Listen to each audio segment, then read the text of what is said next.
आणि या संदर्भात आपण बोलूया। ठाकरेंच्या शिवसेनेचे नेते अंबादास दानवे आहेत आपल्यासोबत। दानवेजी, आपण बघतोय आता पुढच्या वर्षी या सगळ्या निवडणुका गेलेल्या आहेत। 31 जानेवारी 2026 पर्यंतचा वेळ मिळालाय।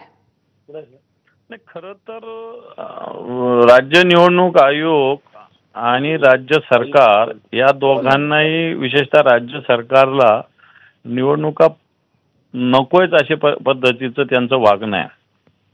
कारण निवडणुका जर झाल्या तर लोकनियुक्त त्या ठिकाणी सगळी बॉडी येणार, सगळ्या स्थानिक स्वराज्य संस्थेमध्ये। पर्यायानं राज्याचं जे डायरेक्ट कंट्रोल आहे, काही स्थानिक मंत्री असतील, काही स्थानिक आमदार असतील, सत्ताधारी, यांचे जे कंट्रोल आहे हे बंद होणार। आणि मला असं वाटतं बेसिक हेच दुखणं याच्या मागचं महत्त्वाचं आहे। बाकीचे कारण हे सरकार ज्याला म्हणतात, सरकार दुनिया करू शकते एका दिवसात, परंतु हे सगळं टाळण्याचा प्रयत्न जाणीवपूर्वक सरकारकडून होतो। मला नाही वाटत आताही जरी सांगितलं असेल कोर्टाने तरी हे वेळेत करतील, कारण त्याच वेळेस 4 महिन्यात सांगितलं होतं। 4 महिने होऊन किती दिवस झालेले आहे।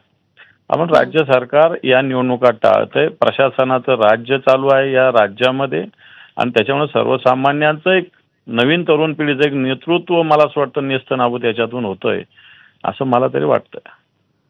अगदी दानवेजी, तुम्ही जसं म्हणता की गेले याच्या आधी सुद्धा 4 महिन्यांचा कालावधी दिलेला होता सर्वोच्च न्यायालयानं, तो अद्यापही पाळण्यात न आल्यामुळे खरं तर राज्य सरकारला सुद्धा आणि मग राज्य निवडणूक आयोगाला सुद्धा सर्वोच्च न्यायालयानं काहीतरी सुनावलेलं सुद्धा आहे। या सुनावणीच्या दरम्यान खूप खूप धन्यवाद तुम्ही बोललात यासाठी।